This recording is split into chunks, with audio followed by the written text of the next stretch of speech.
Selamat datang ya di kantor gua. Oh ini muka-mukanya masih muda nih kali ini. Kemarin tua-tua. Kita variasi ya.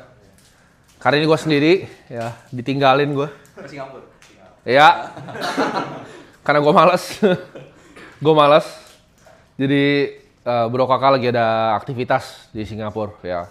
Ada ketemu beberapa orang, beberapa protokol-protokol besar juga. Kita ada diskusi dengan salah satu layer one yang paling besar di dunia, tapi belum ada tokennya mereka. Sekalian tahu depannya B. Kalau lagi ada ketemu dengan apa? Ya orang-orang yang ngerjainnya lah. Tapi gua ya, karena gua kayak cita-cita Warren Buffett ya, tuh rumah gua di sono tuh gedungnya. Kantor gua di sini, gua ngesot tinggal ya 20 detik. Gua orangnya males ya. Dia juga ke tempatnya Balaji si kakak. Kayaknya hari ini deh harusnya. Lagi di tempatnya Balaji. Jadi bro kakak aja. Sekalian dia bisa jalan-jalan sama anak dan istrinya ya kan. Karena gue masih sendiri ya gue sini. Jadi kita mulai hari ini gue kayak pertanyaan paling klasik nih gue bisa. Sekarang Pierre ini udah pakai stand. Karena kemarin dikomplain ya. Di YouTube kalian komplain bilang busuk tangannya. Ganti. Ya. Kita mulai. Itu ada mic-nya nggak mereka? Woi, keren bener. Evolusi kita. Nah, lo pegang dulu. Gue pengen nanya dulu nih ya, kayak biasa. Kayaknya kan ini fungsinya adalah gue pengen ngobrol sama pelajar yang di dalam gitu. Di sini member akademik itu dari 2024, coba. 2023 ada nggak? Wah anjir. Kapan 2023 kapan? 2023 September kira-kira. September. Sebenarnya tahu Aceh tuh dari Desember 2023 tapi joinnya Februari 2024. Oke. Januari cek pertama kali. Januari. Januari itu dia baru kelar ngedit tuh modulnya. Yang telat kan kemarin 100.000 dan Iya. sekali. Itu masih kantor yang Jakarta Barat itu gua syutingnya itu. Oh ya. Gua masih Jakarta Barat itu. 2023 ya. 2025. Dari Mei baru. Pas training house itu lah. Masih ada training house itu. Trending Halt. Iya, Juni. Juni. Oh ini paling baru. Oke. Dari yang 2025 dulu. Rugi nggak di kripto sekarang? Untung. Profit sih masih. Berapa persen kira-kira dari portofolio? Karena kalau di streaming sih 20. 20%. Kalau profit sih 100%-an lebih, tapi kalau secara persenan 100% dari Juni. dari Juni 100%. Oke. Soalnya aku JP di Aster Oke. Early, masuknya early. 0,1. 0,1. Yang 2024 ada rugi nggak? Ini jujur nih. Jadi gua tuh yang kalian isi apa ada form yang buat ini kan kritik dan saran. Jadi kita benar-benar kita random sampling. Ada sekitar 7.000 ya. Kita random sampling dan kita akan undang semuanya sampai semuanya. Jadi overtime akan 10-nya kan kita akan lakukannya setiap minggu. Karena gue benar pengen tahu, gue pengen lihat kira-kira perkembangan kalian belajar dari mana. 2024 nggak ada. Mulai recover. Rugi tadinya. Tapi recover. Oke. Yang rugi ya jadi nggak recover kan dia net. Masih untung sedikit berarti di atas. Untung sedikit. Yang rugi yang dari belajar portofolio turun. Nggak ada. Pas awal-awal sih ngerasain sih. Awal-awal pernah turun dulu. FOMO aja kan awal-awal. Oh, FOMO. Nggak apa-apa, bagus, jujur. Tapi makin di sini nontonin ya yang di Aceh itu oke, makin ada apa ya? Insight baru lah. Oke. Jadi nggak FOMO-an. 2023 ada yang rugi nggak? Gue penasaran naik berapa? 2023 siapa ya? Coba tadi. Naik berapa? 200%-an. 200% portofolio. Dari Bitcoin. Oke. Ahli banget soalnya. Oke. 3 kali lipat. 3 kali lipat. 100%-an lebih lah. Oke, berarti dari 2023 tuh pasti ratusan persen. 2024 itu ada yang recover, ada yang naik sedikit, 2025 malah ada yang 100%. Nah itu uniknya marketnya. Marketnya memang unik. Nah kita akan mulai ya. Udah ada yang siapin pertanyaan nggak di sini? Sudah. Angkat tangan ya, udah siapin pertanyaan sebelum datang. So 4 nih yang udah siapin pertanyaan. Ya udah boleh, ini kayaknya paling siap nih, ada iPad nih. Hah? Gue suka nih orang yang siap nih, tapi mic-nya boleh dioper. Kalau ini dioper deh, mic-nya ada iPad dia soalnya. Oke. perkenalan dulu kali ya. Ya, Halo Bro Tim, halo semuanya. Perkenalkan, nama saya Mirza. Langsung ke pertanyaannya. Ya. Saya ada 2 pertanyaan yang sebenarnya nggak nyambung ke kripto. ya boleh. Boleh ya? Yang pertama, bagaimana caranya membuat sistem delegasi dan bagaimana cara memilih orang untuk di sistem delegasi itu? Oke. Yang kedua, kalau lu kembali ke umur gua 19 tahun, dari pagi sampai malam, time allocation lu bakal kayak gimana? Dengan catatan lu harus sambil kuliah. Itu aja, thank you. Oke. Pertanyaan bagus ya. Kita akan jawab dua-duanya ya. Jadi ini by the way kalian boleh feel free ya. Ini karena kesempatan kalian datang sini kalian bisa boleh tanya apapun. Mau baik dari dalam kripto, investasi, di luar kripto, feel free, boleh tanya apapun. Yang pertama pertanyaan adalah gimana caranya delegasi, ya kan? Delegasi itu hal yang simple untuk dilakukan, ya.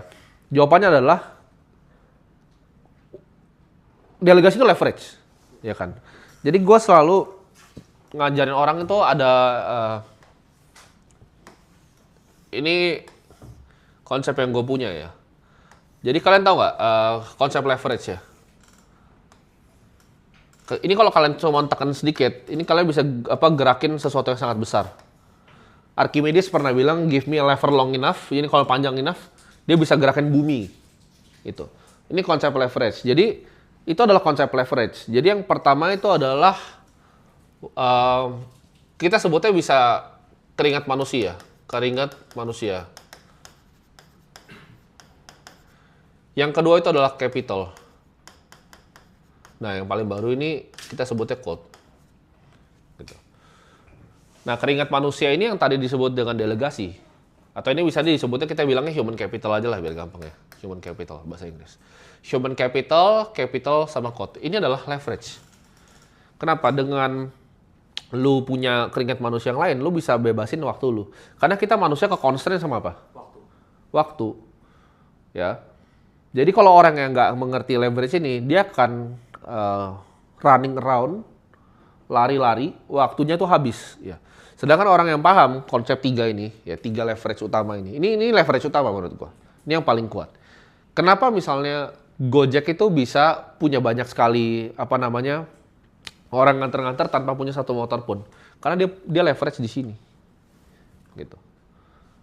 Dia leverage code. Tapi dia atau sebenarnya dia tiga-tiganya ya. Dia pakai capital orang juga, dia juga pakai keringat manusia. Nah, pertanyaan dia kan lebih ke yang keringat manusia. Tapi kalau kalian mau belajarin konsep full dari leverage, ini 3 ini kalian pakai, ini kalian pasti jadi orang kaya. Karena waktu kalian udah nggak ada constraint lagi. Nah, keringat manusia ini gimana caranya kita bisa delegasi dengan baik? Jawabannya adalah, pertama, ya apa yang bisa didelegasi dulu tasknya. Gitu. Jadi misalnya lu 1 orang nih. Oke. Kita kasih contoh karena ini ada kamera sini, video editing agency, ya kan? Cara lu mendelegasi adalah tasknya apa aja yang harus dilakukan. 1, klien nih misalnya, ketemu klien. Ini kan AR ya biasa orang bilangnya. 2, tasknya harus ngapain lagi? Harus deliver. Harus deliver konten yang mau dikeluarkan dan lain-lain. Ini bisa nggak didelegasi gitu? Ini kan ada deliver, ada apa? Ada videographer. Ini ada juga yang namanya editor. Ya. Jadi ketika ini ada job-jobnya, terus ini kan ada 3 lagi nih ya. Ada ops sebenarnya. Ops ini apa? Accounting. Karena kalian harus bikin buku kan, kalau misal kalian mau bikin bisnis gitu. Jadi ini harus pelan-pelan. Nah, yang paling penting untuk dilakukan tuh biasanya apa? Ya, jawabannya adalah ini kan, handling klien. Ini pasti kalian masih handle sendiri nih. Basically kalau kalian baru mulai bikin agency ya 3 ini kalian handle sendiri.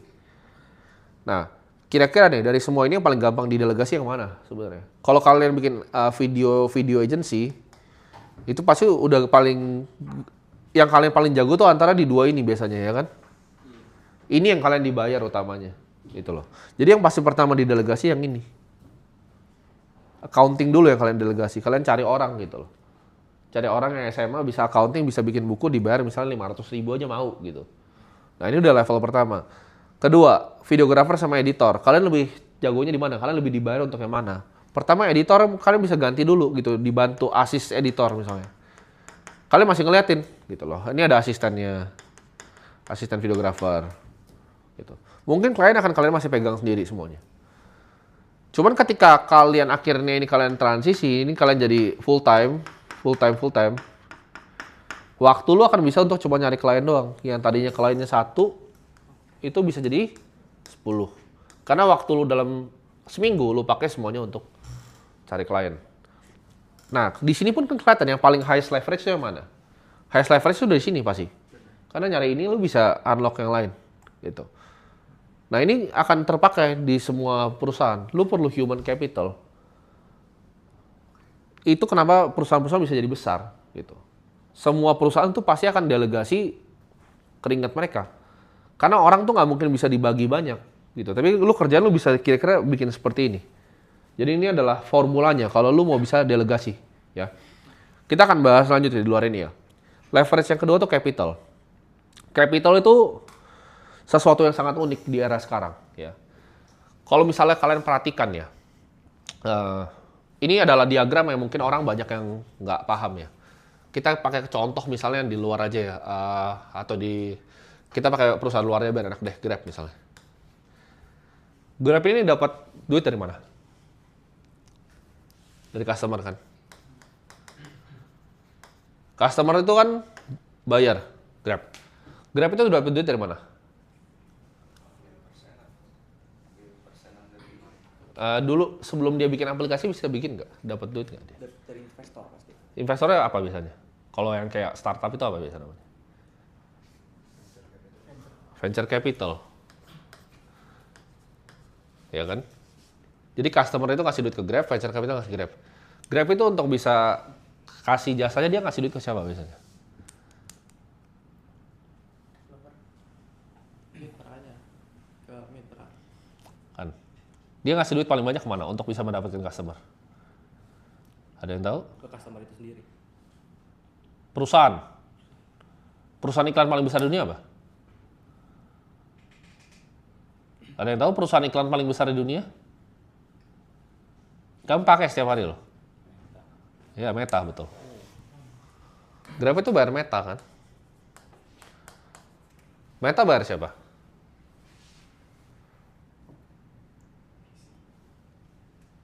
Bayar siapa Meta? Ke visi lagi ya. Ultimate beneficiary dari Meta bukan VC. Siapa sekarang?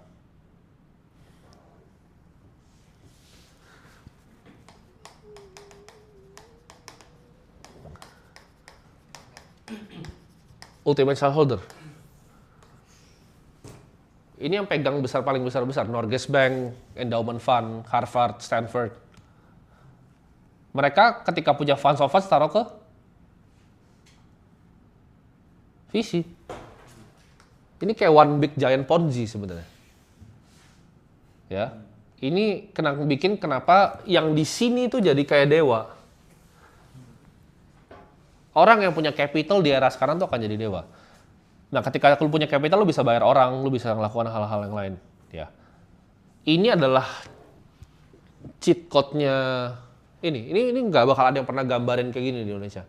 Ini nggak ada yang punya, satu negara ini yang tahu begini nggak banyak gitu. Tapi cara kerja kebanyakan perusahaan tuh sekarang begini dan cuma satu biasanya yang diuntungin. Nah, ultimate shareholder adalah orang paling banyak punya capital. Biasanya apa formatnya? Kampus punya endowment fund, sovereign wealth fund, ya. Misalnya kayak Norway punya, Kuwait punya, Abu Dhabi investment management. Jadi capital ini akan jadi something yang very very powerful gitu. Karena ketika lu bisa leverage orang punya keringat aja, lu udah bisa bikin toko bakmi. Ya kan? Toko bakmi yang kebanyakan orang punya di daerah sini, orangnya udah nggak kerja di situ biasanya, atau kecuali ya dia masih nggak percaya, dia masih di level yang ini gitu. Acek-aceknya masih di situ gitu. Cuman mostly yang gua tahu, yang gua lihat orangnya udah nggak di situ. Mereka udah berhasil melakukan yang ini. Tapi mereka coba kita naik level ke atas, kita naik ke level ke atas bakmi ya. Ini kan yang kompleks nih, bakmi. Level capitalnya apa? Next. Leverage capital dari toko bakminya. Ini akan berguna loh dalam kalian journey investasi. Karena ini, kalian mungkin ada yang ngira pertanyaan dia nggak nyambung. Ini sangat nyambung. Kenapa? Karena ini cara lu mikir sebuah bisnis. Gitu loh. Ayo.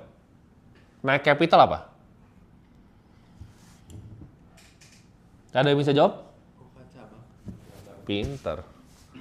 Buka cabang, tapi yang lebih efisien lagi dari buka cabang apa? Franchise.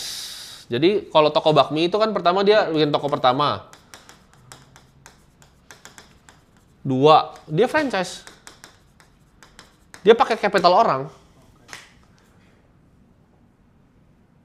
Ya. Kalau dia mau tambah code, ada yang tahu dia apain?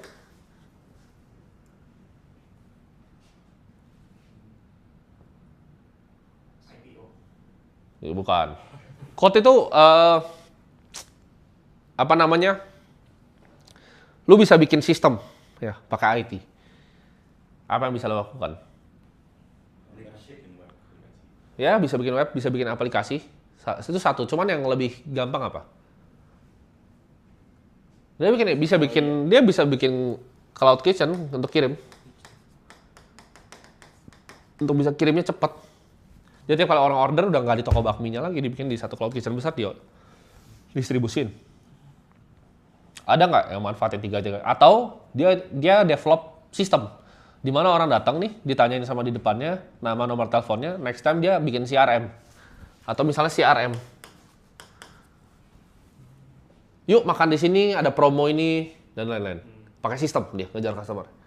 Nah, yang bisa unlock 3 ini jadi apa? Jadi bakmi besar biasanya. Atau ordernya udah dari iPad. Nah, restoran yang nyampe 3 ini ya namanya Hai Tilau. Kalian silahkan cek valuasi berapa. Semuanya all by system dia. Kalian nggak akan ketemu Hai Tilau itu berbeda karena sistemnya sangat canggih gitu loh. Mereka cuma taruh kuah, daging lu masak sendiri di situ. Itu semua pasti jadi standar gitu. Nah, jadi kalau lu mau lihat yang paling besar-besar di dunia itu mereka punya 3 ini.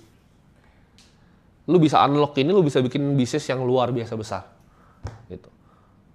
Ya ini juga, in a way Grab juga manfaatin semuanya gitu loh. Uber juga sama. Uber itu bisa manfaatin semuanya. Jadi antara orang punya keringat, lu bisa manfaatin capital, lu harus bisa manfaatin codingan. Capital itu lu ketika lu bisa manfaatin, capital tuh leverage-nya unlimited. Ya. Leverage dari capital tuh unlimited. Kenapa? Karena tadi dengan dunia yang selalu membenefitkan ultimate shareholder, yang kerja di sini tuh bisa jadi orang-orang paling pintar di dunia loh, tapi yang paling untung tetap di sini. Karena dia yang nembak di sininya.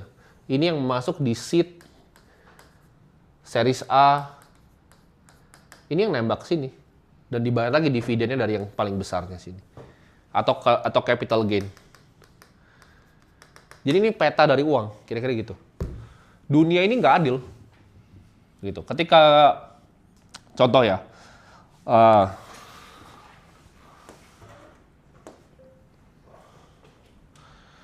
ketika misalnya gue jadi pemegang saham di Nvidia ya,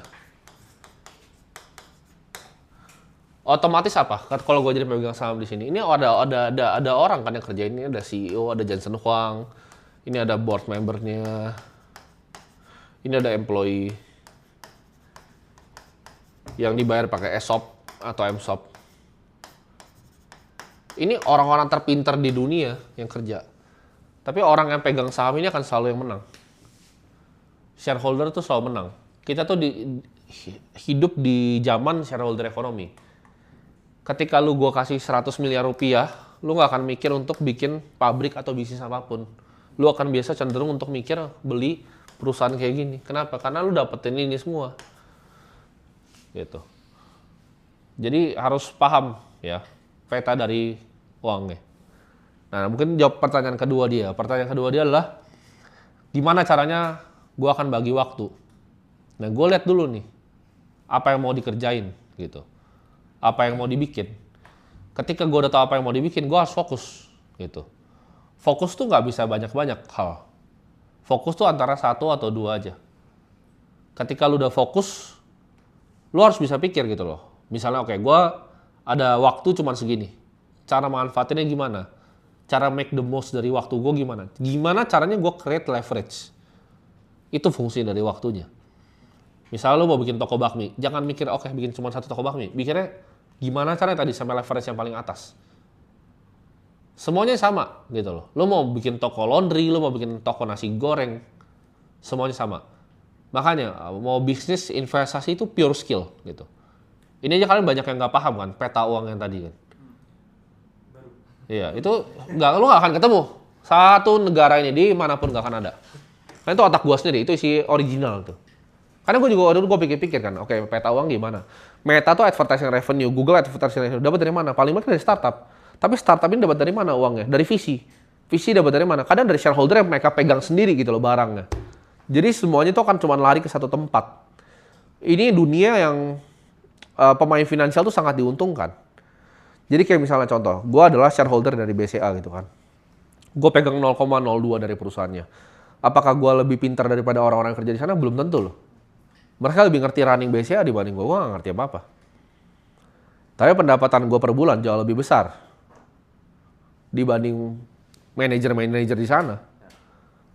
Bisa belasan kali lipat gitu pendapatan bulanan gue.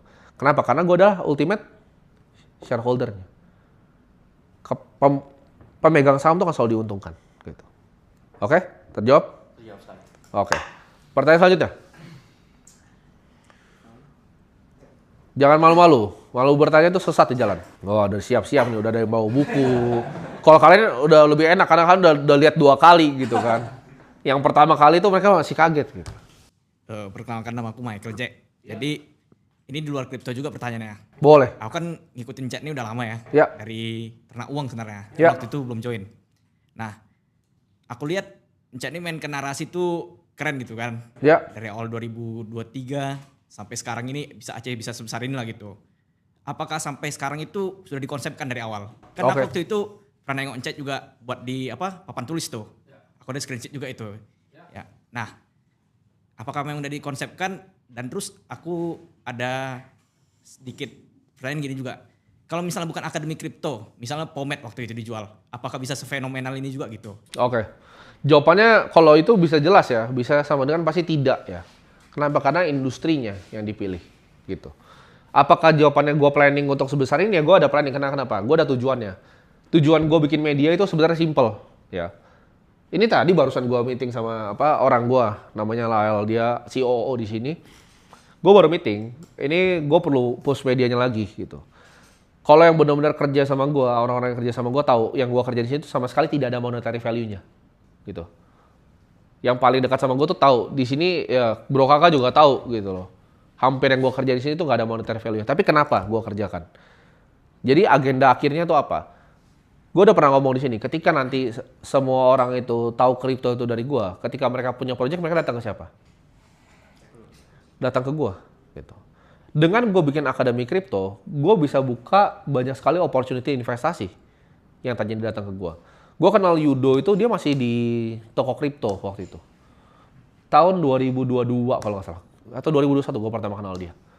Jadi waktu itu dia minta tolong sama CZ untuk running toko kripto sebagai CEO. Gue kenalan kenapa? Karena waktu itu gue bikin akademi kripto. Ya kan? Kalau kalian datang dari 2023, harusnya pernah lihat tuh waktu ada acara kan? Nah, ada di Bali. Terus ada juga ya sebelumnya yang di Holy Wing Senayan waktu itu. Si Yudo datang situ sebagai teman gue. Tapi justru dari situ kan, akhirnya kita kita lihat ada satu license nih yang nganggur nih. Yuk kita kerjain sesuatu dengan license-nya, gitu. Akhirnya jadi vlog. Itu tapi nggak datang kalau gue nggak punya akademi kripto, gitu. Jadi akademi kripto tuh hadir kenapa? Karena gue akan create opportunity investasi yang banyak sekali di sana. Nah, salah satu yang bikin toko kripto juga ya, itu bikin perusahaan namanya D3 Labs di mana gue adalah investor juga di sana. Itu nggak akan lahir kalau misalnya nggak ada akademi kripto. Dan gue harapnya ya sekarang sih investment gue di kripto ya baru 2 gitu yang lokal ya. Gue berharapnya ini kan baru akademinya. Banyak yang baru belajar, banyak yang masih percaya sama industri. Gue berharap ini panjang gitu. Ketika Indonesia generasinya ini banyak yang melek kripto ya gue percaya. Karena secara directional, kripto tuh pasti benar menurut gue itu. Nah apakah misalnya narasi itu gue create dan lain-lain? Enggak, gue ngelihat dunia jawabannya. Gue nggak ngelawan tren dunia. Nah tren dunia itu kan gue selalu bilang ada 5 gitu kan. Satu tuh AI, ini gue nggak pungkiri AI itu lebih besar dari kripto. Ya menang nih, nah tuh menang tuh. Market cap dia lebih gede dari semua kripto sekarang, ya kan? Dia udah menang lah. masih ada Microsoft, ada Google juga. AI itu akan menang. Yang kedua kripto, 3 gue akan bilang itu space exploration, biotech sama energi kan. Cuman dari sini kan kalian bisa lihat kira-kira yang visible tuh yang mana. Biotech menurut gue masih jauh. Ya, space exploration juga ya mungkin ada beberapa ide gitu kan. Nambang asteroid kayak perusahaan namanya Astroforge. Itu baru mau 2026 launch Voyager pertamanya. Itu masih jauh menurut gua. Cuman kripto itu di depan mata, AI itu di depan mata, sebenarnya ada satu lagi sebenarnya. Ada hubungannya dengan AI yang namanya humanoid robot. Gitu. Itu akan jadi 3 yang menurut gua the dominant forces ke depannya. Nah, kenapa gua akhirnya pilih kripto? Karena kan gua pernah ngomong tuh, ada yang nonton podcast gua sama Sandi nggak? Ada yang nonton podcast gua sama Bang Sandi terakhir? Nggak, belum ada nonton nih. Gua ngomong di sana, ya, gua tuh terinspirasi sama Nathan Rothschild yang bikin Rothschild. Jadi gue tuh dari dulu nggak nyari kayak usaha yang 1-2 tahun. Kan tadi ada pertanyaan, gue dari Pomed apakah besar dan lain-lain. Gue tuh dari dulu nggak pernah cari usaha yang 1-2 tahun. Jadi kalau kalian tanya apakah itu fokus sebenarnya. Jadi kan gue pernah jualan Pomed nih. Gue pernah jualan sedotan, gue pernah jualan agensi, gue pernah jualan yang lain, ada ternak uang. Nah, ini kan semuanya gue pakai buat invest, ngerti nggak? Buffett kan dulu juga jualan ini, pinball. Dia jualan newspaper ke pinggir jalan.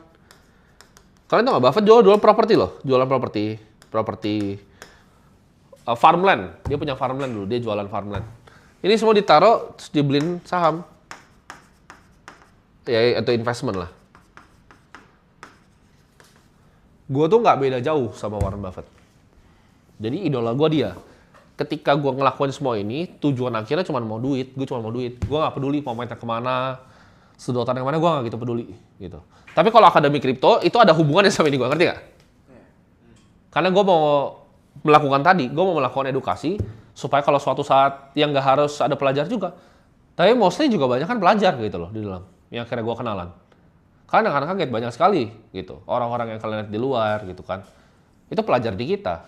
Yang akhirnya ya gue bisa dapat kesempatan untuk nanti berinvestasi di mana ke depannya. Kalau misalnya ada dari kalian nih contoh, kalian tiba-tiba ketemuin media kripto yang bagus gitu, misalnya kayak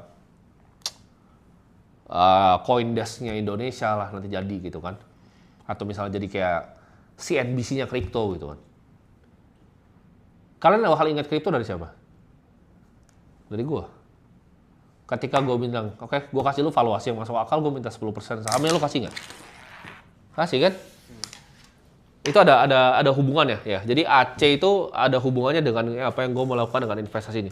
Ini gue sama kayak dia. Ini gue nggak gitu peduli gitu loh. Investasi gue itu yang penting gue bisa dapat duit buat ini. Ya, dan gue cari industri yang paling depan. Karena gue itu mikir industri apa sih yang tahan ratusan tahun? Jawabannya industri yang punya financial capital. Karena lu kalau misalnya lu berbisnis ya, gue kasih lu bisnis misalnya 100 miliar. Ini untuk grow ya. Untuk grow misalnya 10% tahun ke tahun. Ini sulitnya minta ampun. Setuju nggak kalian? Yang punya bisnis pasti paham. Nggak gampang kok. Bisnis gue juga dulu nggak grow 20%, 30%. Adalah several bisnis, tapi percaya itu ada mentoknya. Bisnis itu ada mentoknya. Tapi sedangkan kalau misalnya kita mau cari misalnya 19% aja nih. Yang gampang banget, ini gue tinggal taruh ya ke satu aset namanya QQQ ya kan, Nasdaq. Nah, gue dapat 19% tahun ke tahun. Sahamnya begini dulu lihat nih. 50% isinya apa? Nvidia, Apple, Microsoft. Ini sahamnya 90, lu lihat kayak begini cuy, Nasdaq. Ngapain lo bikin bisnis? Lo mau compete lawan 10 perusahaan raksasa itu? Menurut gue goblok aja gitu loh. Makanya kalau kalian tanya apakah ini sebenarnya bisnis yang gue bikin, jawabannya enggak juga gitu. Gue mau bikin sekolahan gitu. Ada yang tahu Y Combinator nggak? YC. YC itu adalah visi yang paling besar di dunia, salah satu. YC itu bikin orang, dia kasih orang belajar di situ. Tapi kalau bagus diinvest sama dia. Dari dulu gue punya cita-cita bikin kayak begitu, tapi industri ya dia kan lebar ya. Gue spesifik kripto. Apakah nanti akan banyak barang-barang yang menarik dari apa yang gue bikin? Ya mungkin aja gue salah, tapi bisa aja jadi kenyataan gitu kan. Misalnya yang bikin stable coin dari rupiah, dari kalian. Atau ada yang bikin payment rails yang baru, atau yang bikin Web3 wallet yang baru, kan itu bisa gue invest semua. Dan ketika gue bisa invest, gue punya medianya juga kan, gitu loh. Gue bisa bikin meledak langsung, karena produk tuh yang mahal apa? User acquisition. Ketika gue punya media yang besar ya gampang dong, gue goreng produknya. Gue bikin produknya jadi lebih valuable, gampang kan. Jadi itu dia. Jadi gue taruh barrier di entry di depan, filter orang-orangnya, lihat orang-orangnya, kan gue senang nih, gue bisa ketemu. Gue pengen tahu kira-kira ntar orang-orangnya seperti apa ke depannya. Ya. Jadi jawabannya adalah sekarang tuh dunia finansial. Either lu invest atau lu nggak invest. Karena lu nggak mungkin bisa kalahin 19%-nya Nasdaq. Apalagi Bitcoin. Borong Bitcoin gue tuh 2,9 miliar. Jadi sekarang 6, berapa sekarang? 6,4 kali ya, 58. Ini berarti 24, 5, 2 tahun, 5 bulan. Ada yang tahu nggak nih CAGR-nya berapa naik segini? Ayo matematikanya. Mau jadi investor nggak bisa matematika gimana nih? Berapa CAGR-nya? Ayo, lempar jangka. Bisa hitung nggak kalian? Gawat nih. Jangan malu-malu. Jangan malu-malu.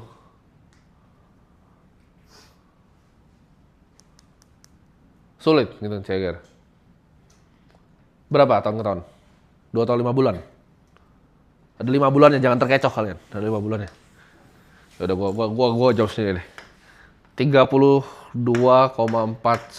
harusnya ya. Lebih gede loh dari Warren Buffett. Millennium Management kalah sama gue, Citadel kalah sama gue,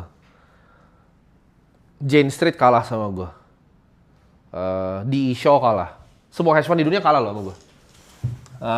24. Jadi ketika ada aset yang bisa bikin begini ke depannya, ini bakal makan semua capital yang ada di dunia loh. Iya. Lu mendingan ikut borong Bitcoin gue loh. Jadi tiap kali gue bikin video, lu beli tuh, kalah semuanya. Semuanya kalah. Kalau ada yang sadar, bahkan sebenarnya itu kadang gue timing sedikit sebenarnya. Kalau ada yang sadar. Itu nggak exactly tanggal 1 gue beli. Udah gue syuting, yang tanggal 1 ini udah gue syuting. Sebelumnya ya. Selalu. Kalau misalnya ada yang gue ngerasa ini kayak makronya agak nggak bagus sedikit, gue tuh agak ada gue delay itu. Keluar tanggal 10 nanti. Itu nggak purely kayak yang orang kira sih sederhana, enggak. Gue hitung itu, pakai pool multiple dan segala macam. Gue cari titik efisiennya berapa, gue beli di saat itu. Tapi kesannya kita bikin simple kan. Nah dunia itu kalau tanya kenapa bisa create naratifnya, dunia itu suka sesuatu yang menurut mereka itu gampang. Ya. Jadi ketika orang lihat, oh gampang begini, mereka suka lihatnya. Tapi itu ada pemikiran sangat kompleks yang datang di episode Borong Bitcoin, setiap episode itu. Gue analisa semua, makro faktornya, liquidity-nya, global M2-nya di berapa.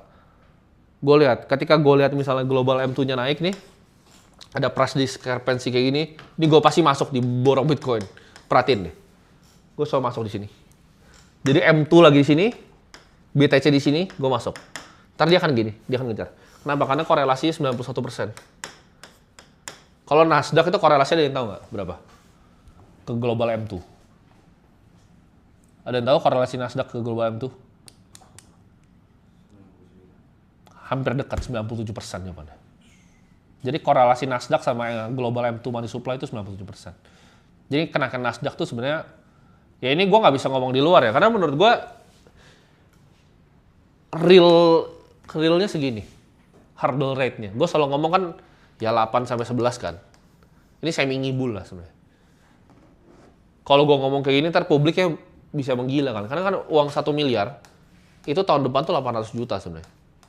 Ini realnya, ini yang gue kejar nih, lawan ini. Karena cetak uangnya tuh udah gak masuk akal. Kalian ngeliat global M2 tuh udah goblok gitu. Karena bukan cuma US yang ngelakuin, semuanya udah ngelakuin. Jadi uang di global ini banyak sekali. Nah itu harus lari kemana? Nah lu bisa nggak ngalahin kayak gini dengan berbisnis? Sulit. bisnis yang nggak growth gini per tahun bisnis yang gagal total. Kalau bapak-bapak lu semua punya bisnis nggak growth gini, lu bilang lu orang gagal aja, nggak usah bikin bisnis bilang. Lu jual semua aset lu. Itu kalau itu mindset gue. Kenapa? Karena balik lagi gue mau bikin instansi yang tahan ratusan tahun, gitu loh. Instansi yang tahan ratusan tahun tuh apa? Ada yang tahu apa aja? Apa? Betul. Harvard. Harvard itu tahan ratusan tahun karena dia simple modalnya ya. Dia dapat tuisi, dia dapat juga grants, terus dia dapat dari alumni pledge. Nah ini dimasukin nih di dalam portofolio. Ini misalnya dia taruh di alternative investment. Ini taruh di hedge fund, taruh di private equity, ini taruh di public equity. Gue lupa Harvard Pie yang gimana ya. Ini harusnya dia ada kayak dikit gini kan energi nih. Ini real estate dikit, ini fixed income. Kalau gue nggak salah kayak gini lah kira-kira Harvard ya. Soalnya gue udah lama terakhir lihat ya. Ini seinget gue nih Harvard begini. Ini modelnya namanya model dia niru Yale punya model, Yale model namanya. Ini David Swenson yang bikin. Jadi formatnya begini, mereka punya yang namanya permanent capital.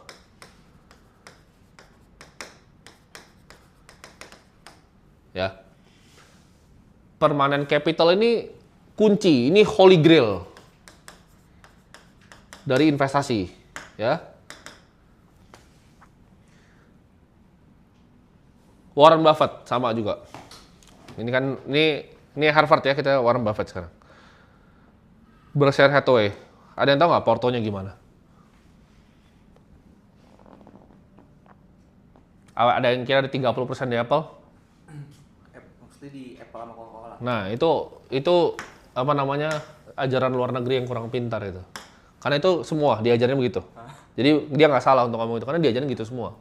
Lu Google portfolio gitu. Tapi dia lebih mirip kayak gini sebenarnya portofolionya ya. Ini Apple tuh cuma segini nih. Ini public equity semua ya, ini total public equity. Dia ada Geico segini. Ini ada BHE, Berkshire Energy. Ini ada yang lain-lain, ini ada yang private.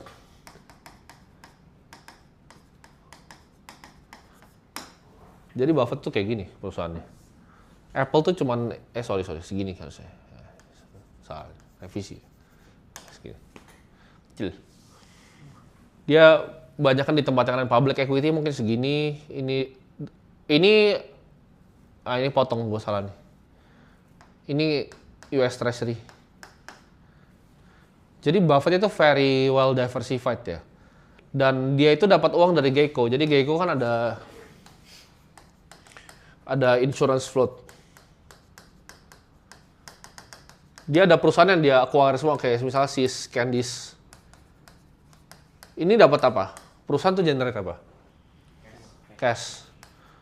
Jadi kalau lu lihat kayak mesin uang ya, itu kayak ada dari Geico, utamanya ada insurance float, ada Seas, Candies. Nah ini baru di reinvest. Jadi Buffett model tuh agak mirip sama kampus sebenarnya. Tapi awalnya dia mulainya gedenya dari Geico dulu, gitu. Baru dia acquire yang lain dapetin dia duit. Ya. Jadi institusi yang tahan ratusan tahun itu semua punya ini, gitu loh. Kalau kalian perhatiin juga dari misalnya keluarga-keluarga ya, misalnya House of Medici, atau misalnya lu lihat Jakob Fugger, ini yang tahan Nathan Rothschild. Jadi kok katanya idola gue apa ya orang-orang kayak gini nih, yang bikin keluarga tuh yang tahan ratusan tahun. Gue tuh nggak pengen cuman jadi kayak apa Konglo yang punya bisnis A, ya kan bisnis A-nya bangkrut, terus sudah lupa keluarga. Rothschild & Co lu cari sampai sekarang masih ada. Itu bank besar sekali di London. Itu dari tahun berapa? 1700. Masih hidup sampai sekarang. Masih kaya sampai sekarang. Ya, dan masih banyak. Windsor family. Gue nggak mau cuma jadi kayak Konglo yang lewat satu generasi terus habis. Tujuan gue bikin bisnis tuh bukan buat selamatin bisnis ya, buat selamatin diri gue. Kenapa? Bisnis tuh lu bener-bener nggak bisa tahu kapan go. Lu ngerasa bapak lu sekarang kaya, punya pabrik plastik, orang Cina datang mati bapak lu pabrik plastiknya. Jadi bapak lu punya restoran gede banget, COVID mati ya itu. Gue liat banyak banget gitu yang betapa sombongnya sama bisnisnya sendiri. Even teman-teman gue, ya kan, yang ngomong misalnya, oh bisnis gue, saya bisa grow sendiri 40%, ya kan. Oh saya taruh di bisnis saya bisa grow 5%. Kita lihat nanti bisnis lo ada atau enggak. Ya. Karena bisnis itu sulit sekali. Minta ampun sulitnya. Oh iya, tapi kalau fokus dan konsisten. Oh bukan cuma fokus dan konsisten. Bisnis itu banyak faktor. Pergantian zaman. Karena gue kan analis. Gue lihat banyak banget loh. Bisnis 10 tahun tuh nol. Bener-bener nol. Itu banyak. Kenapa? Karena kompetisi. Ya. Orang nggak bisa berkompetisi dengan yang lain. Nggak berani berkompetisi. Jadi kalau dia bilang dengan itu menurut gue orang-orang yang nggak punya humility. Ya. Penting kita jadi manusia itu punya humility. Kalau gue kayak Buffett, gue ngerasa gue nggak jago gitu loh di situ. Meskipun mungkin kalau diadu pengetahuan bisnisnya dia kayak 100 banding 1 gitu sama gue. Pengetahuannya cuma manajemen dasar, marketing dasar, operasional. Kebetulan udah 30 tahun aja di situ makanya jadi kaya. Gitu. Tapi apakah dia bakal tetap ada 20 tahun lagi? Belum tentu. Ya. Satu aja regulasi terganti mati bisnisnya. Satu aja kenapa-napa, geopolitik hancur bisnisnya. Tapi kalau orang yang bikin hidupnya kayak begini, ini nggak bisa mati. Ini orang yang bakal punya capital untuk hidup selamanya. Tapi kan pertanyaan nggak semua orang mungkin kayak gini. Gitu. Tapi kalau kalian tanya, apakah aim gue di hidup ini? Gue pengen bikin seperti ini, gitu loh. Gue bikin portofolio yang kira-kira ini bisa withstand perang dunia pun portofolio gue sekarang ya, gue masih hidup dengan aman. Dunia ini perang dunia ketiga gue masih aman pasti. Gue punya berbagai macam aset. Gitu. Jadi ini yang gue capai. Jawabannya apakah gue tahu arahnya akan ke sini? Iya, semi iya dan enggak. Gitu. Iya, gue planning. Cuman apakah gue tahu akan kemana ke depannya dunia? Gue bisa aja salah. Cuman kalau lu lihat tren tuh udah lama ya, lu biasa akan get lebih. Secara direction lu akan lebih benar. Gue nggak mungkin salah untuk ngeliat humanoid 5 tahun lagi. Gitu. AI 5 tahun lagi akan menggantikan manusia, itu gue nggak salah.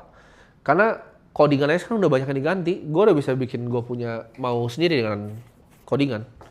Gue bisa bikin script Python gue sendiri sekarang. Dunia akan sangat berevolusi cepat ke depannya. Gitu. Jadi yang gue lakukan adalah cari forefront dari industrinya dan berinvestasi dengan prudent. Gue gak pernah pengen jadi pengusaha. Pengusaha capek. Ntar ketika lu udah bikin bisnis, ya kan. Ntar misal bisnis lu 300 miliar, 500 miliar. Terus lu mesti bayar karyawan lu yang 2.000 itu. Gue mendingan orang lain yang ngurus karyawan dan bayar karyawan ya. Gue yang invest di sono. Tapi itu pun investnya gue sebar. Jadi kalau satu mati ya udah gak apa-apa. Tapi sambil gue bikin ini kan dia sekarang. Ini udah banyak nih duitnya nih bikin gini nih. Dulu begini gak? Enggak. Dulu tuh dia lebih mirip begini nih dulu. Ini Cash. Ini American Express. Kan. Ini Coca-Cola. Gitu. Kalau sekarang gue nggak ngeliat asimetris bet yang lebih bagus dari Bitcoin. Gitu. Tapi kenapa gue ada yang lain gitu loh. Gue ada Moody's Corp, gue ada Nasdaq gue juga ada sedikit. Karena ya tadi risk of ruin ya gitu loh. Portofolio gue tuh udah signifikan. Jadi perlu lah 3% tuh ditaruh-taruh tempat lain, 4% di tempat-tempat lain tuh perlu. Gitu. Terjawab? Oke. Next question. Nama aku Michael, aku kuliah. Nah, selama ini kan aku kan kalau udah terjun di kripto itu kan udah lihat-lihat narasi, lihat-lihat peluang gitu ya buat ngelihat potensi koin yang bakal naik gitu. Cuman aku kan juga bingung, ada dilemanya gitu. Misalnya kayak aku juga sambil kerja, sambil kuliah, terus aku tuh juga sambil belajar. Aku ini belajar sebenarnya Web3 smart contract gitu loh. Karena aku juga di IT kan. Nah, dilemanya tuh begini. Aku tuh kalau misalnya trading kadang kepikiran, oh ya belum belajar atau gimana gitu. Tapi kalau waktu lagi belajar, eh, kalau ada koin yang pump FOMO gitu. Jadi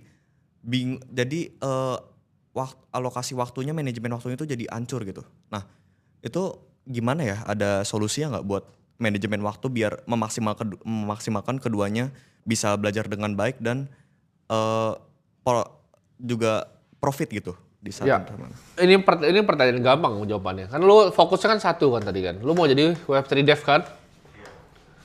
Nah, ini 2, lu ada mau investasi, sama lu mau 3, lu mau udah trading, ya kan? Yang di fase hidup lu sekarang, yang leverage-nya paling tinggi yang mana? Sebenarnya. Sebenarnya aku udah lumayan sih sebenarnya. Jadi nggak mulai dari nol kayak investasi dan trading. Ya. Paling tinggi di mana leverage-nya menurut lu? Dengan ini lu bisa bikin sesuatu loh. Lu bisa build kan? Yang bisa ngasih lu nanti antara capital atau equity kan? Lu bisa bikin sesuatu kan dengan ini. Jadi udah pasti ini prioritas pertama lu, ya nggak? Investasi ini wajib, ya kan? Ini mau siapapun gitu loh, mau videographer investasi itu wajib. Kenapa? Karena tadi ada kita sebut 19% hurdle rate. Ini buat internal akademi kripto aja ya. Kalau di luar mah persetan loh. Memang kan percaya inflasi 4% silakan. Gue sih enggak. Ya, iya angkanya 14%, tapi gue tuh hurdle rate 19. Jadi di bawah ini you don't make money. Jadi orang banyak bilang, oh kok bisa kayak begini sekarang ngalahin Warren Buffett 100 kali. Jawabannya sebenarnya bukan cuma karena gue, karena global liquidity-nya emang terlalu banyak gitu ya. Trading, apakah penting banget?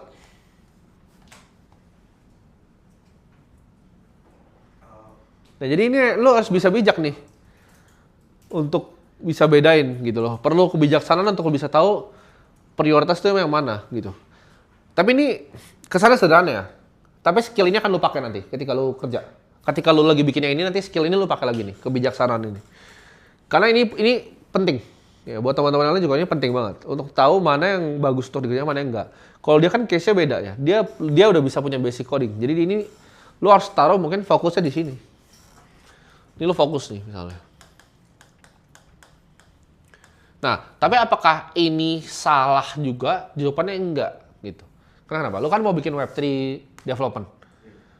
Ada bagusnya nggak? Lo tau project-project yang kayak lu cuan 100% tadi di Aster? Yes, itu dia. Saran gua apa? Ini lu 90%. Lu investasi aja, lu simple, lu BTC.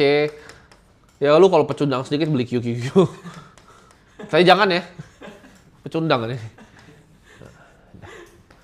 Kalau lo mau sama kayak inflasi ya S&P.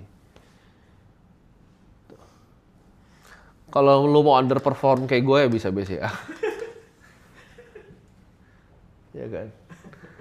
Ini kalau mau underperform. Tapi ya bagusnya nih gini gitu kan. Gue harus bilang lagi nih biar ntar nggak dibilang, oh dia dari Bitcoin ke BCA. Enggak, itu cuman kecil teman-teman ya.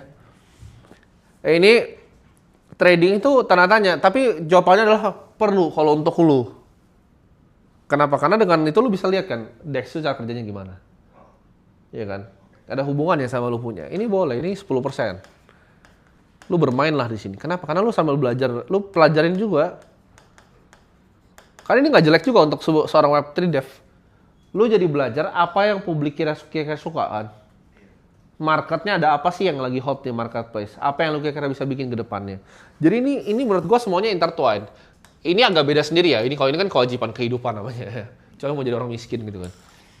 Tapi ya trading kalau untuk lu penting. Lu harus bisa lihat projectnya apa aja. Oh DEX itu cara kerjanya gimana ya? Wallet Web3 yang oke. Apa? Terus kalau udah kepikiran nih. Ini fiturnya sampah nih yang ini kayak ini. Ya lu bikin punya lu sendiri gitu loh. Lu launch sendiri. Kan biasanya ide build itu datang dari problem yang lu punya di tempatnya. ketika lu lagi make ini, oh ini ada sampah nih, bagian apanya. Atau lu lagi nge-swap gitu kan, lu ngerasa kurang oke, lu build gitu. Jadi nomor 1 fokus di sini ya. Lu bagi waktunya gimana? Ya udah lu prioritasin kan sambil belajar nih. Ini autopilot lah. Ini lu tinggal beli udah beli Bitcoin. Lu trading juga ini lu bagian ininya ini kan masuk ke nomor 1 sebenarnya ya. Ngelihatnya. Terus kalau tradingnya apa ya kan tinggal nyontek di Aceh. Iya kan? Gue sumpah ya, gue nyari apa kalau sekarang udah agak males gue gitu kan. Gue udah ada si kakak juga. Saya gue tanya, gue aja nggak bisa buka chart di TradingView tuh Sui Solana gitu kan. Karena otak gue kemarin, gue pikir oh Solana ini kayaknya banyak yang buang nih barangnya. Gue mau lihat chartnya Sui Sol, gue tinggal gue WhatsApp dia. Bro, chart Sui Sol bagus. Oh bagus bro. Oke masuk. Sederhana hidup gue ya kan. Hidup gue sederhana gitu. Apakah gue untung di yang Aster gitu kan, Hyperliquid, dikit banget gue Hyperliquid, jadi untung juga ya seadanya lah gitu. Aster nggak untung gue, SPL nggak untung, FOMO nggak, ya wis. BNB bersyukur lah gitu. BNB gue bersyukur lah. Walaupun gue buangnya banyak di 700, tetap bersyukur gue. Bitcoin kalau naik 10%, udah kaya raya gue. Ya kan? Dapat gedung 1. Susah. Jadi cukup begitu loh. Sederhana. Terus, nah kalau gue nih, sama gue. Apa sih yang gue kerjain gitu kan? Sebenarnya agak mirip sama lu juga gitu loh. Investasinya udah wajib ya, gue ngapain lagi gitu investasi Bitcoin gitu kan, ada sedikit bagus nih ya udah BNB gue switch lah ke Sui gitu. Kalau Sui dari 3,2 naik ke 7 alhamdulillah gitu. Kalau dia tetap 3,2 happy aja gitu. Kalau dia ke 1 ya menangis sedikit. Bitcoin kalau dia gue bener secara directional dia akan terus naik gitu. Dan gue rasa ya CAGR Porto gue ngincar 35% sekarang tahun ke tahun. Ya bisa lah kalian Buffett lah. Ya. Nanti ke depannya ketika kripto udah surut ya, mungkin 2035 masa surut tuh berat. Kadang kan itu kayak balon ya, teman-teman ya. Kripto tuh balon. Balonnya sekarang tuh baru 3,91 T ya kalau gue nggak salah lihat tadi pagi ya. Kalau 100 T itu balonnya gini, nah kan ini 100 T nih. USD ya, kripto. Ini 2035 menurut gue.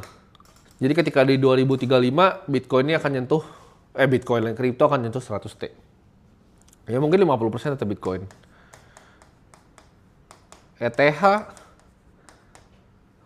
kalau dengan cara governance kayak ini mungkin mati.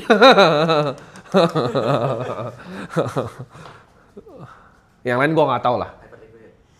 Nggak tahu, gue nggak tahu. Hyperliquid gue nggak tahu. Tapi ETH mungkin mati kali ya. Tapi ini gue tahu 50% Bitcoin gitu loh. Makanya gue tuh ada lukisan di sana. Bukan yang ini ya, ini lukisan agak-agak aneh nih kalau ini. Apa? Ini lukisan tempat yang gue mau bangun sama Ivan kayaknya nanti. Namanya Promised Land. Ya, kalau udah kaya kita berdua bangun. Jadi ini nanti gue mau gedung gue dulu gitu. Ntar gedung gue dari sini. Gue lagi lihat cari tanah. Mungkin 2028 mulai bangun. Jadi ntar ada kayak tempat makannya gitu. Jadi gue nggak mau keluar lagi, karena gue masih keluar dari sono sini kan 15 detik lah. Gue nggak suka gitu. Gue mau lebih efisien lagi, jadi gue tinggal di atas gitu kan, gue ke bawah. Mungkin nanti udah ada yang itu, yang drone yang kayak helikopter gitu kan, naiknya dari itu udah di atas aja dah. Males gue soalnya gitu, kayak disuruh ke bro ikut nih ada ketemu si ini di Singapura. Ya seru sih, tapi nanti aja deh. Gitu ya. Jadi ini menurut gue prediksi gue akan seperti ini kira-kira. Ya mungkin 400T itu global equity, 400T lagi mungkin global bonds, ya mungkin sisanya ada gold dan lain-lain. Mungkin 500T kali ya real estate ya, RE, properti mungkin segini. Ya mungkin uang di dunia kayak gini lah. Ya bisa salah bisa benar, tapi kebanyakan gue benar sih ya dari COVID ya. Kebanyakan gue benar dari COVID. Jadi kalau kenapa gue bisa prediksi jauh, karena gue lihatnya jauh gitu loh.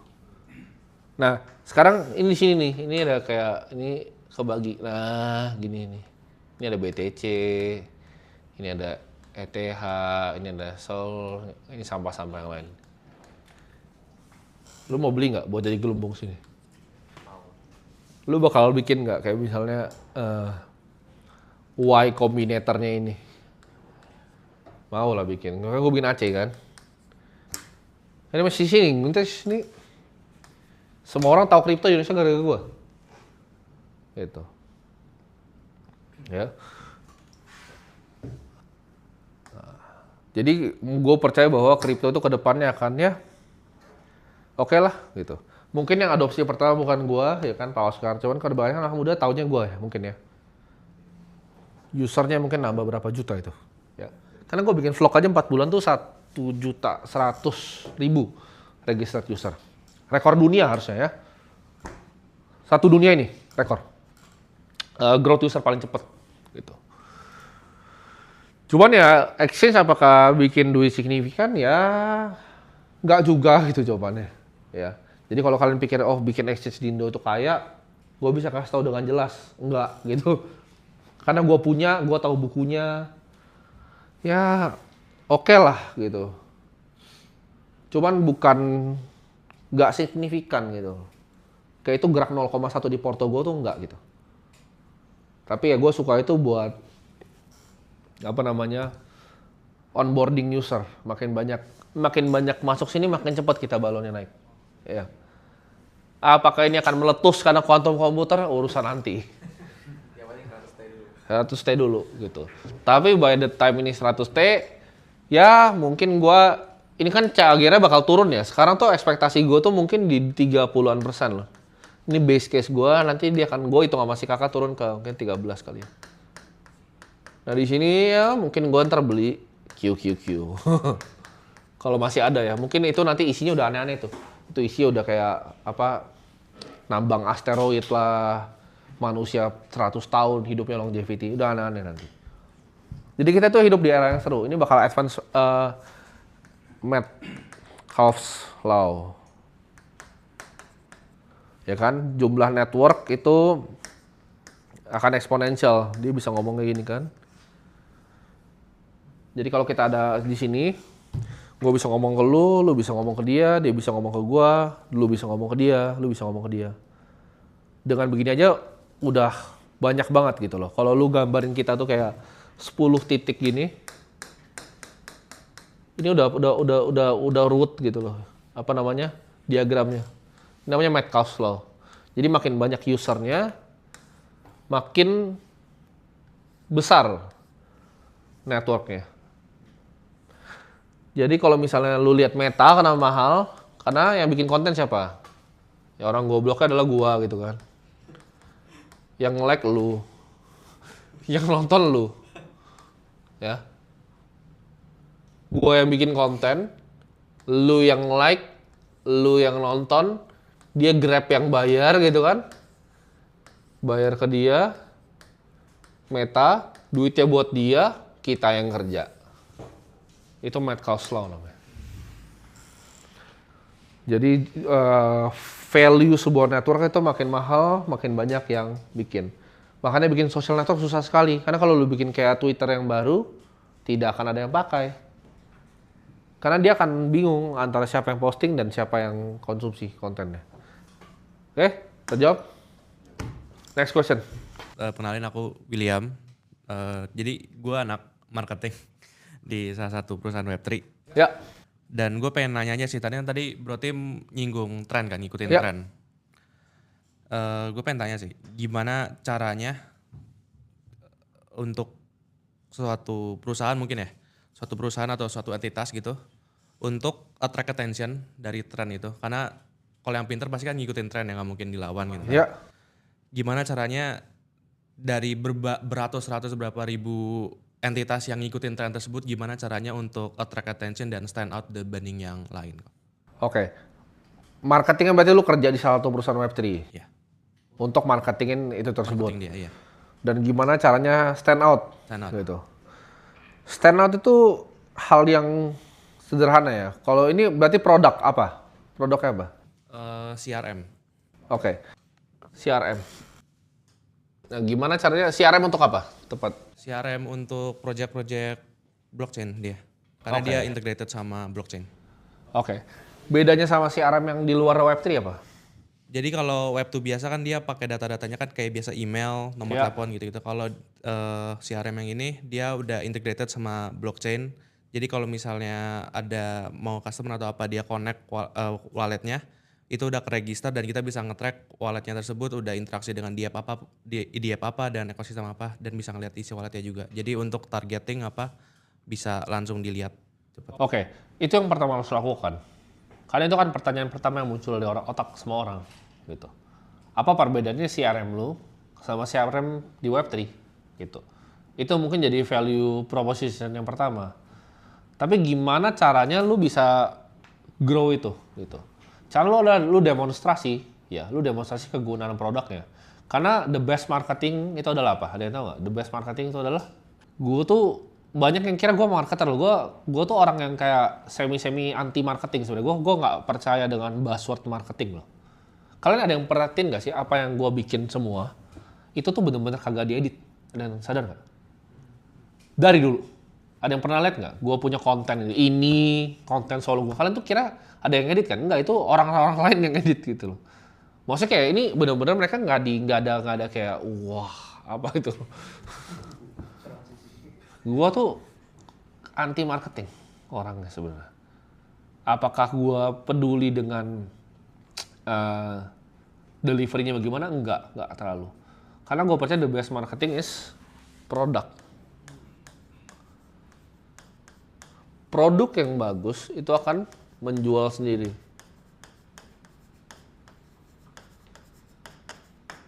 Ini pertanyaannya pasti apa bedanya? Nah, kayak tadi lu bilang, itu gue masih belum jelas tuh. Kalau lu orang marketing ya, dapat data misalnya kan, dapat apa tadi data yang lu bilang? Biasa orang apa kan? Nama, nomor telepon gitu kan? Misalnya nih, gue kan punya perusahaan Web3, gue punya Exchange, misalnya gue punya vlog. Kenapa gue harus pakai ini? Supaya bisa nge-track user dan mungkin potensial user juga mau pakai. Potensial user apa? Buy apa? Buy walletnya dia kah? Transaksinya? Unique walletnya? Buy apa? Ngerti nggak? Lu kalau nggak bisa convince gue ya sulit dong lu convince ratusan yang lain di tengah lautan itu. Lu harus bisa jelasin dulu kenapa produk itu bakal dipakai gitu. Gue bisa jelasin dengan sangat-sangat sederhana kenapa vlog tuh lu bisa pakai. Lu bisa beli Bitcoin. Lu bisa trading gitu. Lu tinggal gitu. Lu harus bisa jelasin. Karena fungsinya CRM itu apa untuk perusahaan? Pertanyaan gue, kenapa gue pakai lu? Kenapa gue nggak pakai Salesforce? Apa yang lu possibly bisa bikin lebih bagus dari Salesforce? Karena kalau CRM yang perusahaan gua udah native integrated sama 18 blockchain lain. Ya, itu kan buzzword lagi, buzzword marketing kan. Terintegrated. Gue nggak akan bikin itu kalau misalnya gue kerjain perusahaannya. Gue akan langsung get to the pain point dulu. Value itu apa? Lo harus bisa breakdown value yang didapat ke customer itu apa? Gitu loh. Value itu apa? Value. Kan di sini kan ada pain points-nya. ada titik pain point customer, ya kan? Ini ada time juga di sini kan. Waktunya implementasi bisa berapa lama. Lo harus bisa define dulu value untuk customer lo apa. Value untuk CRM ya gue tahu persis karena gue punya banyak perusahaan ya. Dan semuanya pakai CRM. CRM untuk apa? Untuk build Lexus CRM-nya buat apa? Selamat ulang tahun Bapak, dapat ini. Ferrari apa? Dapat ini, dapat itu. McLaren diundang ini dapat. Itu butuh apa? Personalize kan. Kalau gua, ya mungkin gue bisa salah, tapi ini kalau gue pribadi, gue akan pakai CRM internasional walaupun gue perusahaan Web3. Kenapa? Gue cuma butuh nama nomor telepon kok sebenarnya. Apa real use case-nya gitu loh. Untuk itu bisa diimplementasikan sebagai something yang di Web3. Karena kalau gue running vlog ini, gue mau nama, nomor telepon, email, ini ya gue blast pakai CRM biasa. Buat orang bisa balik trade di sini. Iya dong. Sederhana. Perlu nggak gue kayak, lu connect wallet lu ya, udah, kabur anjing ini. Customer gue kabur. Soalnya itu menurut gue lebih buat native kali ya produknya.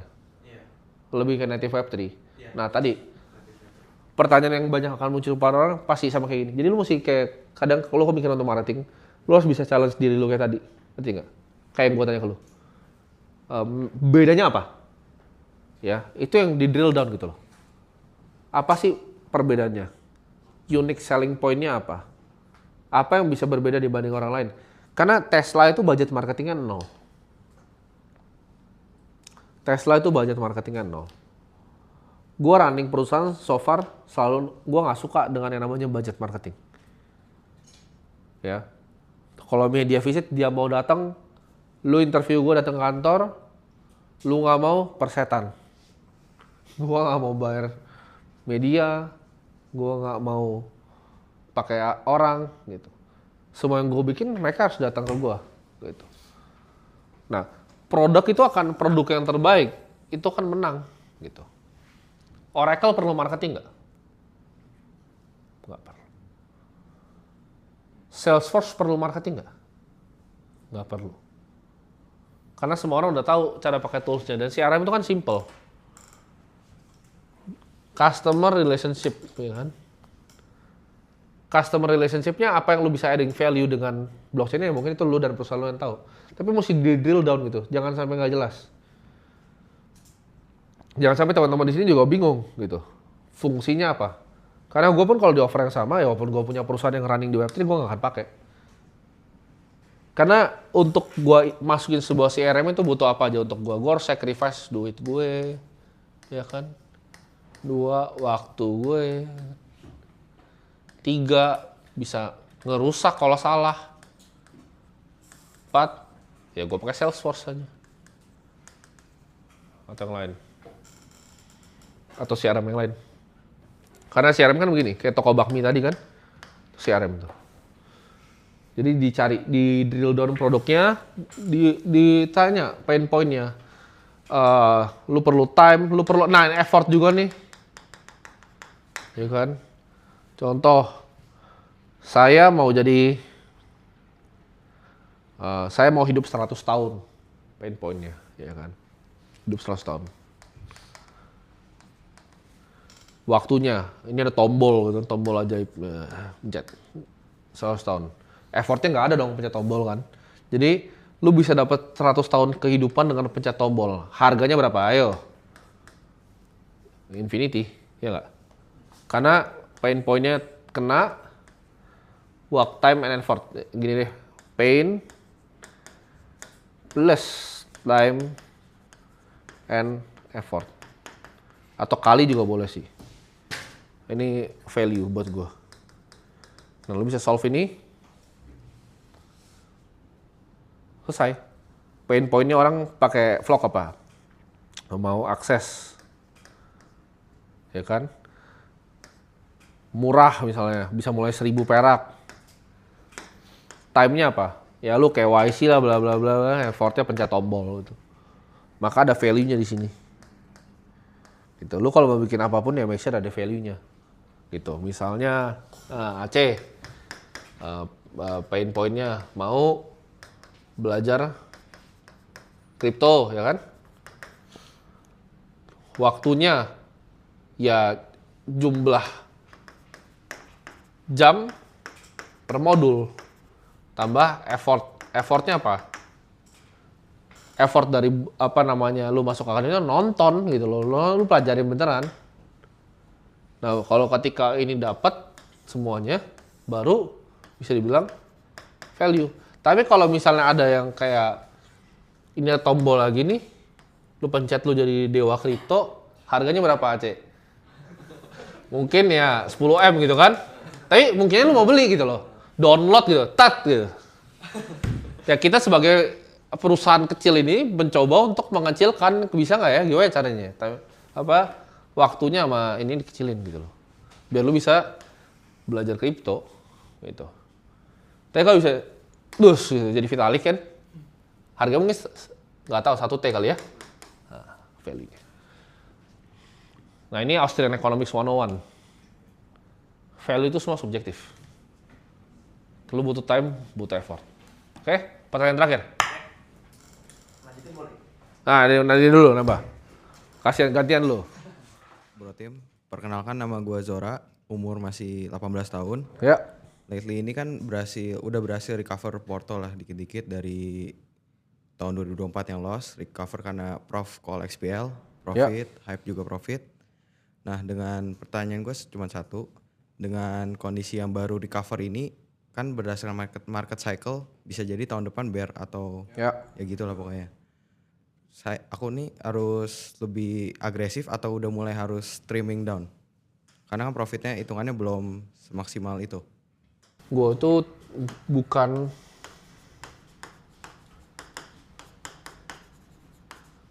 market timer